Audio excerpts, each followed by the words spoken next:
Hello students, my name is Preeti Singla. Previous video में हमने matrix के बारे में पढ़ा था। आज हम उसके बेस कुछ क्वेश्चन डिस्कस करेंगे। सबसे पहला क्वेश्चन आपको दिया हुआ कि आपको ये मैट्रिक्स दी हुई है, आपको इसमें ऑर्डर निकालना है और नंबर ऑफ़ एलिमेंट्स निकालने हैं। थर्ड पॉइंट है कुछ वैल्यूज़ दी हुई है A13, A21, A33, इसकी आपको वैल्यूज़ निकालनी है। तो फर्स्ट पॉइंट है ऑर्डर। मैट्रिक्स का ऑर्डर कैसे निकालते हैं? कल फार्मूला मैंने आपको बताया था M क्रॉस N। M बताए थे रोज़ होते हैं, N बताया था कॉलम्स होते हैं। M अब रोज़ होती हैं, रोज़ है इस मैट्रिक्स में कितनी रोज़ हैं? रोज़ होती हैं जो हॉरिजॉन्टल होती हैं, 1 2 3 रोज़ हैं तो 3 लिख दिया क्रॉस।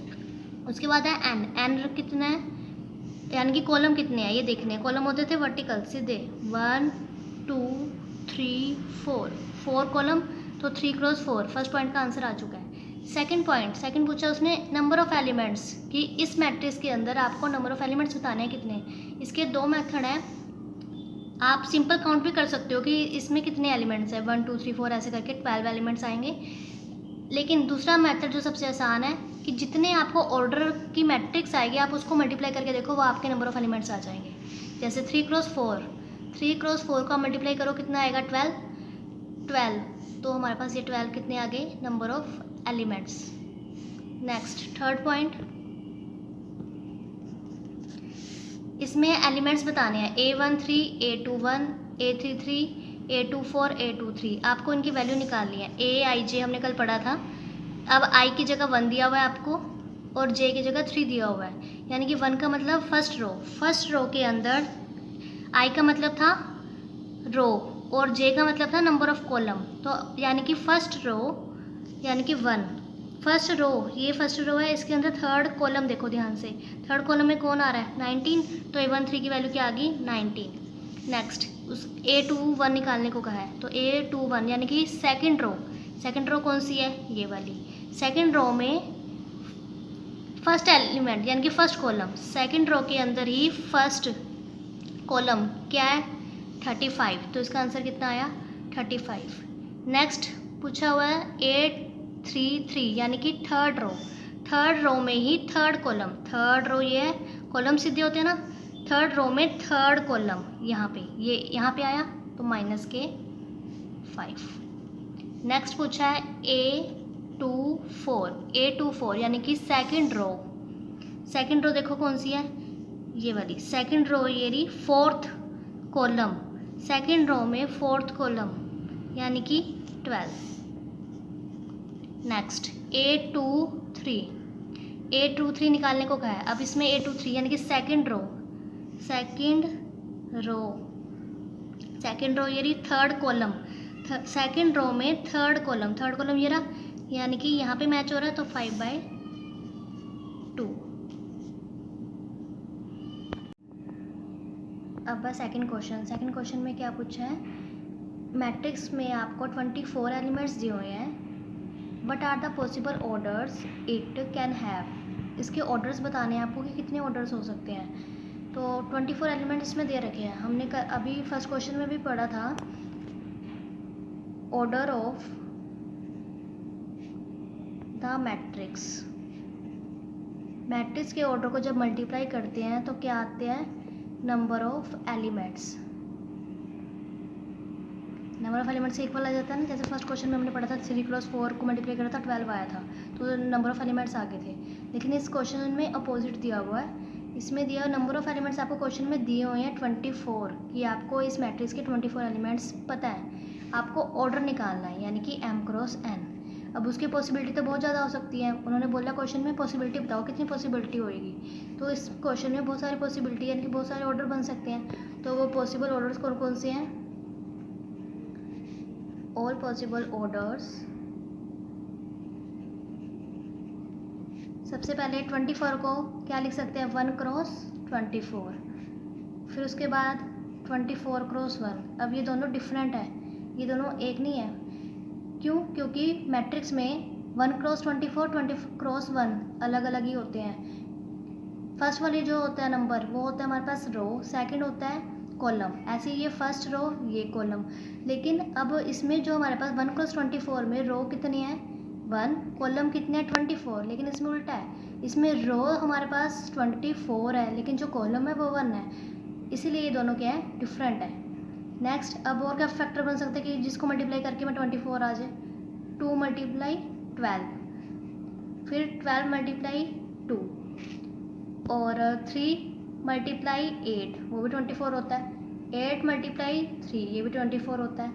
नेक्स्ट 4 मल्टीप्लाई 6, यानी कि 4 रो 6 कॉलम, बट 6 मल्टीप्लाई 4 भी तो हो सकता है, 6 रो 4 कॉलम्स, ठीक है। ये इसके पॉसिबल फैक्टर बन चुके हैं, गिनते कितने हो गए हैं, 1 2 3 4 5 6 7 8, तो इसके टोटल जो फैक्टर्स बने हैं हमारे पास, टोटल पॉसिबल आउटकम्स जो बने हैं वो कितने आए हैं, टोटल 8 आए हैं। अब लेकिन क्वेश्चन ख़त्म नहीं हुआ, उसके बाद उसने पूछा what if it has 13 element, कि अगर आपके पास 13 एलिमेंट्स हो तो पॉसिबल फैक्टर कितने बनेंगे, तो 13 के भी बना लेते हैं।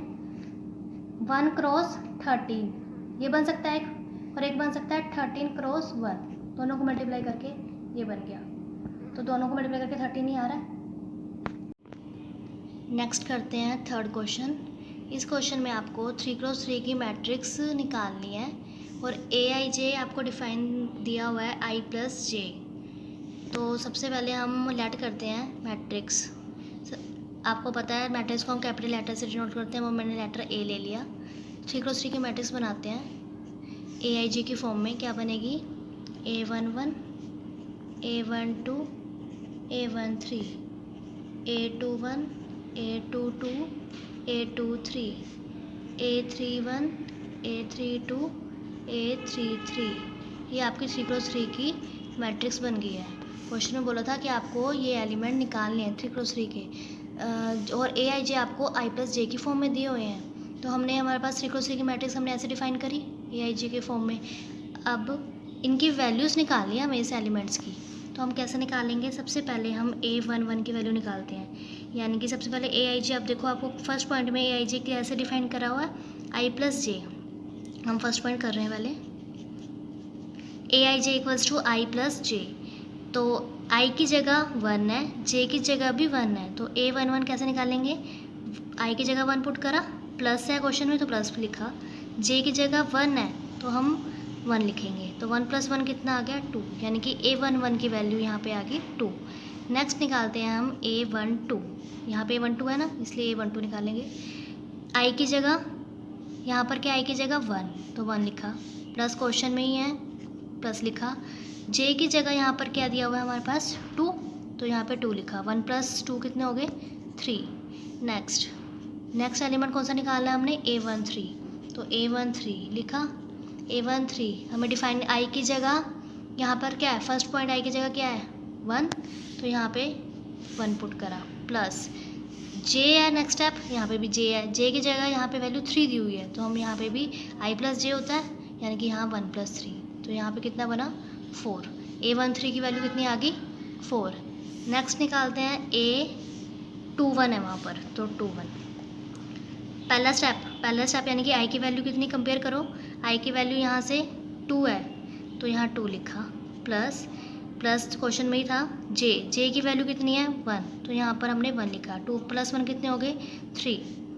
अब A22 की वैल्यू कैसे निकलेगी, फर्स्ट एलिमेंट क्या है यहाँ पे I, यहाँ पे हमारे पास फर्स्ट एलिमेंट I की वैल्यू में 2 है, प्लस लिखा, J की वैल्यू यहाँ पर कितनी है 2, तो यहाँ पे भी 2 लिखा, 2 + 2 कितना हो गया 4। नेक्स्ट एलिमेंट निकालते हैं, क्या है A23, तो A23 I की वैल्यू 2, तो 2 प्लस J की वैल्यू कितनी दी हुई है 3, कंपेयर करो ना, J की वैल्यू यहाँ पे 3 है, तो 2 + 3 कितना हुआ 5। A31 नेक्स्ट वैल्यू A31, तो A31 कितना है, यानी कि IJ था ना, IJ की जगह 3 और 1 दी हुई है, यहाँ I + J करा तो यहाँ पे 3 + 1 करा, कितना आया 4। नेक्स्ट A32 निकालो, दोनों को प्लस करा, वही 3 + 2 करा, कितना आया 5। A33 next step, A33 value है = दोनों को ऐड करना है, तो 3 + 3 = कितना आया 6। अब हमने ये सारी की सारी 9 की 9 वैल्यूज़, 9 की 9 एलिमेंट्स निकाल लिए, तो अब इसको दोबारा इसके अंदर वैल्यू पुट कर देते हैं। उन्होंने कोई क्वेश्चन में बोला था कंस्ट्रक्ट, आपने 3x3 की मैट्रिक्स बनानी है, तो A इक्वल्स टू, ठीक है, बना तो हमने वैसे पहले ली थी, लेकिन ये A11 AIJ की फॉर्म में बनाई थी, बट उन्होंने AIJ क्वेश्चन में डिफाइन दिया हुआ है, तो इसलिए हमने आगे इसको सोल्व करना पड़ा I+J की फॉर्म में। तो 3x3 यहाँ लिखा इसके ऑर्डर में। अब A11 की वैल्यू यहाँ पे देखो, A11 की वैल्यू आपके पास कितने एलिमेंट आया था 2। A12 की वैल्यू यहाँ पे A12 है तो A12 की वैल्यू पुट करो 3। यहाँ पर A13 है, A13 यहाँ पर पड़ा था, A13 की वैल्यू पुट करो 4। नेक्स्ट स्टेप में क्या पड़ा है A21 की वैल्यू यहाँ पर कितनी आई थी 3। नेक्स्ट स्टेप में पड़ा A22 की वैल्यू कितनी आई है 4। नेक्स्ट स्टेप में पड़ा A23 की वैल्यू कितनी आई 5। नेक्स्ट यहाँ पे पड़ा हुआ है A31, तो A31 की वैल्यू यहाँ कितनी आई थी 4। नेक्स्ट स्टेप यहाँ कितना पड़ा है A32, तो यहाँ A32 की वैल्यू कितनी आई है 5। यहाँ पड़ा हुआ है A33 की वैल्यू कितनी आई है 6। तो आपके पास ये 3x3 ऑर्डर की मैट्रिक्स तैयार हो गई है। अब फर्स्ट पॉइंट मैंने कर दिया I+J वाला। सेकंड पॉइंट ये आपके लिए है, इसको सॉल्व कर कर बताओ और इस कमेंट करके इसका आंसर भी मुझे बताना। नेक्स्ट देखिए फोर्थ क्वेश्चन, इसमें आपको 2x3 की मैट्रिक्स बनानी है। Construct a 2x3 matrix whose element, इसके एलिमेंट आपको AIJ इस ये डिफाइन कर रखे हैं, इससे निकालने हैं। तो आप कैसे निकालेंगे, AIJ आपको डिफाइन कर रखा है। तो सबसे पहले हमारा क्या काम होता है कि लेट A, सबसे पहले हम A लेट कर लेते हैं मैट्रिक्स को, 2x3 की मैट्रिक्स बनाते हैं। क्या बनेगी 2x3 की, 2x3 यानी कि 2 रोज़ होंगे इसके अंदर और 3 कॉलम होंगे। तो रोज़ कैसे बनती है हॉरिजॉन्टली, 3 यानी कि कॉलम कैसे बनते हैं वर्टिकली। तो देखते हैं हम कॉलम रो कैसे बनाते हैं। A11 A12 A13 A21 A22 A23, ये आपके बन गई है 2x3 की मैट्रिक्स। 2 रो 1 2, 2 रोज़ पूरी होगी, 3 कॉलम 1 2 3 कॉलम हो गए। इसको बोलते हैं हम 2x3 की मैट्रिक्स हमने बना दी। अब AIJ उसने डिफाइन भी करा क्वेश्चन में कि आपको AIJ इस टाइप का होना चाहिए, यानी कि आप में A11 A12 जब भी I और J की वैल्यू पुट करोगे इस टाइप की निकलनी चाहिए। तो हम इसको सॉल्व करते हैं। सबसे पहले हम A11 लेते हैं, A11। अब AIJ क्या था, I-2J का होल स्क्वायर अपॉन में 2। तो I कितना, I की वैल्यू इसमें है 1, J की भी वैल्यू 1, तो यहाँ पे पुट करेंगे 1 माइनस I की वैल्यू 1 पुट कर दी, 2 इंटू J, यहाँ पर J की जगह यहाँ क्या पुट करना है 1, तो 2 इंटू 1, 2 1 जा कितना हो गया 2 ही हो गया, तो इसलिए 2 लिख दिया। इसका होल स्क्वायर अपॉन में है 2 इक्वल्स टू, अब 1 माइनस 2, 2 में से 1 गया 1, लेकिन 2 बड़ा है तो 2 पे निशान कौन सा है माइनस का, इसलिए यहाँ पे आएगा माइनस। तो -1 का स्क्वायर पड़ा है तो स्क्वायर पड़ा ही रहने देंगे, अपॉन में 2 -1 का स्क्वायर। इवन जब भी पावर -1 की पावर में इवन नंबर आते हैं, इवन नंबर जो 2 से डिवाइड होते हैं, तो उसका आंसर हमेशा प्लस में आएगा, यानी कि -1 का जब भी स्क्वायर करेंगे तो +1 ही आएगा। अपॉन में 2 पड़ा, ये आई, बस आ गया आंसर। ये A11 की अभी वैल्यू आई है। अब नेक्स्ट वैल्यू किसकी निकाली हमने, A12 की। चलो A12 पे चलते हैं।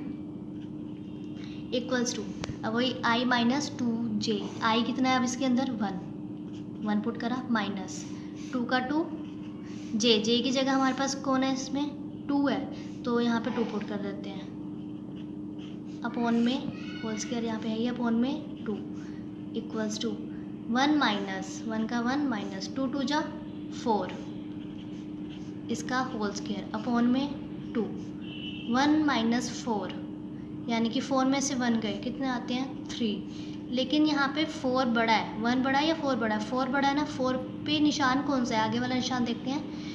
4 पे निशान है माइनस का, बड़े वाले का निशान आता है हमेशा, तभी -3 आया, ठीक है।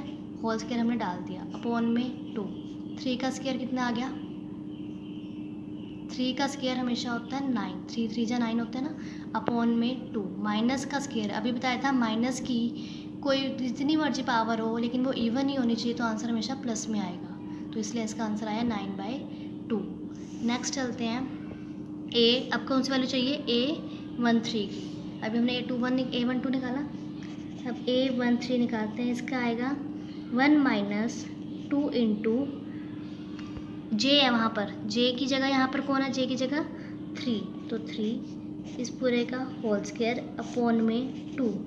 तो यहाँ इसका क्या आएगा 1 माइनस 2 3 जा 6 का होल स्क्वायर अपॉन में 2, कितना बनेगा -5। 6 में से 1 गए 5, -5 का होल स्क्वायर अपॉन में 2।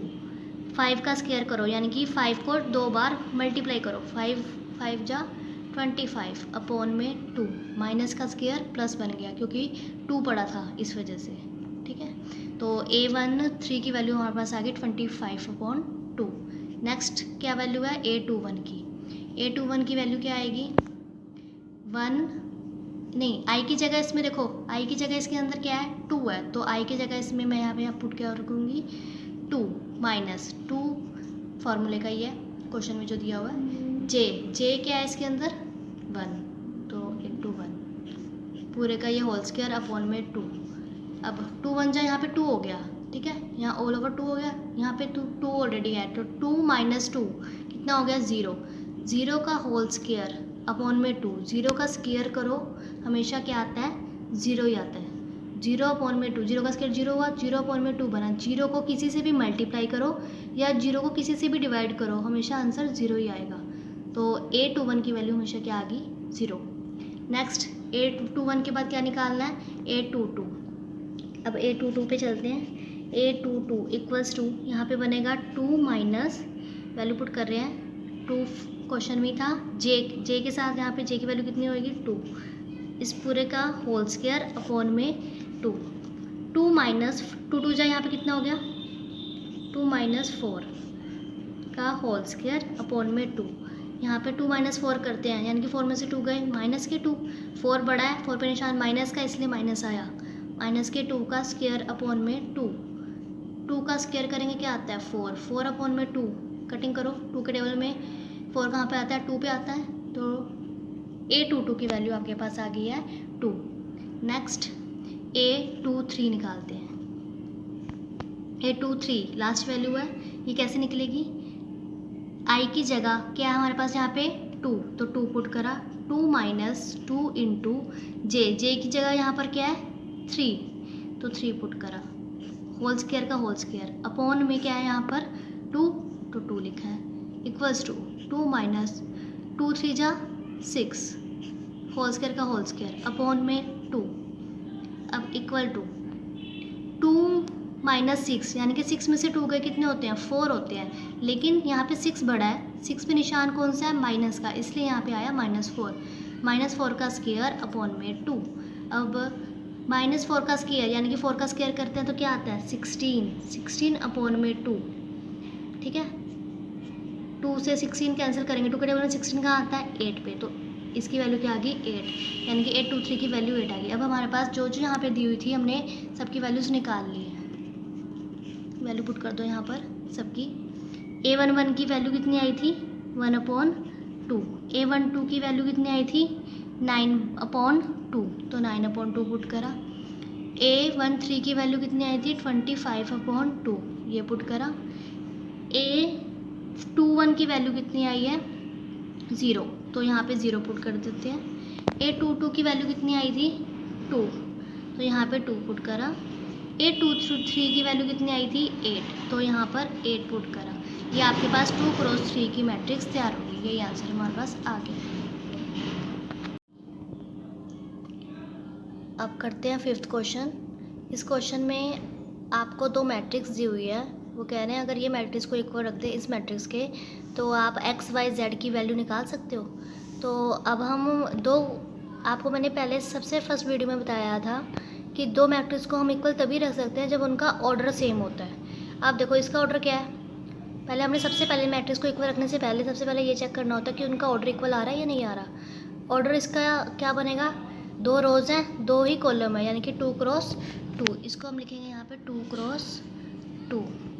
अब इसके बाद इसका और इसका ऑर्डर कितना है, ये भी 2 क्रॉस 2 की मैट्रिक्स है, 1 2 2 रो 1 और 2 कॉलम, तो ये 2 क्रॉस 2 की दोनों का ऑर्डर क्या है, सेम है, तो हम यानी कि इसको इक्वल रख सकते हैं। अब इनकी वैल्यूज़ को इक्वल रखो। सबसे पहले x plus y equals to 6 और 5 प्लस जेड इक्वल्स टू 5। इस वाले को इस वाले के ही इक्वल रखना है, इस वाले को इस वाले के ही इक्वल रखना है। अब यहाँ से हम वैल्यू निकालते हैं।